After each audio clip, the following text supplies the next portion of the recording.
It took over 100 years for our planet to look like this. The first light bulb began to shine 134 years ago. This map captures our history, captures the pulse of our industrial heartbeat. What if our world were lit up by information instead of light bulbs? This is exactly what it would look like. This is a map of global data activity on Twitter, posted and georeferenced in real time. And this is actually not a map, a geographic map of the United States. This is an image lit up by information. You see the blue dots on this image represent tweets, where people are tweeting from. And the orange dots are where people are taking pictures, digital images, and uploading them online. Can anyone, out of curiosity, guess what the white dots are? I'm going to make this interactive, so sorry. Shout to. I would have guessed that too. So perhaps even more interesting, it's where all the tweets and all the pictures overlap. And this is not a weather map of the eastern seaboard during the hurricane pummeling the eastern coast. This is actually a mood map. Tweets that contain positive emotions and feelings are highlighted in the lighter colors like blue and yellow. The negative feelings, when people are stressed or saying that they're losing, they can't get through to the hospital or what have you, they're all negative emotions, right? And you can actually see this play out in real time. This is exactly what happened on Twitter. That social media has saved lives in the past few years during disasters. It can make a difference between life and death. Access to information is equally important as access to food, water, shelter, and medicine.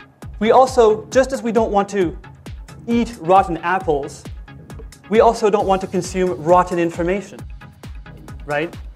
It's really important. As a colleague of mine, Firetracker, really puts it best. If you have accurate information that is hours old, you do not have accurate information in the world of social media. First, I wanted to take you behind the scenes at QCRI on the 10th floor of this building. And my friends who are from QCRI here don't realize it, but I took a few pictures while they were looking of their offices.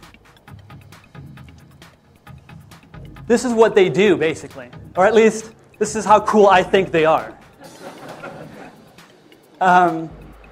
They really have some incredible expertise that they've been applying, for years. Cutting-edge expertise in multiple areas, partnerships with Boeing that we just struck up and others.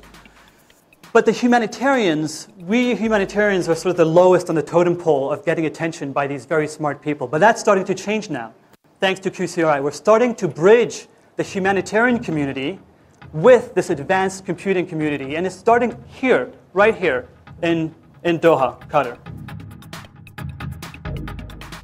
But if you start looking into the statistics, over 10 million calls made to New York City's 911 service every year are false or hoaxes. 10 million. In the United Kingdom, only 25% of calls made to 999 are actually relevant calls about an emergency. Only 25%. In Greece, I hope there are no Greeks around here, 99% of calls. Human computing and machine computing are the future of humanitarian technology. These are the technologies and the skill sets that are going to usher in the next wave of humanitarian innovation and technology. And it's going to start, and it's already starting, right here in Doha. Now, when I talk to my friends and colleagues, professional colleagues at the World Bank or others, say, yeah, I'm working for the Qatar Foundation now. The first thing that comes to mind, oh yeah, Qatar Foundation, Barcelona, yeah, great. It's nice for people to know that we exist on a jersey of a football club. I have no problem with that. At the same time, though, I'd also like for Qatar Foundation and QCRI and the other members of the Qatar Foundation to be known for something other than football. So that when I Google Qatar Foundation next time, I don't see a big jersey of FC Barcelona. I have no problem with my Spanish friends, they're awesome. But then I see maybe a logo of the Qatar Foundation next to a planet revolving, lighting up information that we're tweeting, that we're using social media, and people identify when they see Qatar Foundation, this is the home of Next Generation Humanitarian Technology. So what would happen if Twitter would go down? If it looks quite scary that we are depending on tweets and Twitter and Facebook, but would the United Nations, for example, or different regulations will think of having their own platform or a platform that could help to dominate and to be the backup for any drop down of the social media? Or? That's a great, thank you for asking that question. It does come up often. I just don't think that the UN can compete with Facebook or Twitter, even if they had billions of dollars at their disposal, which they don't. The fact is that these mobile technologies and these social media platforms are incredibly commercially successful. There's a reason why we use them all the time.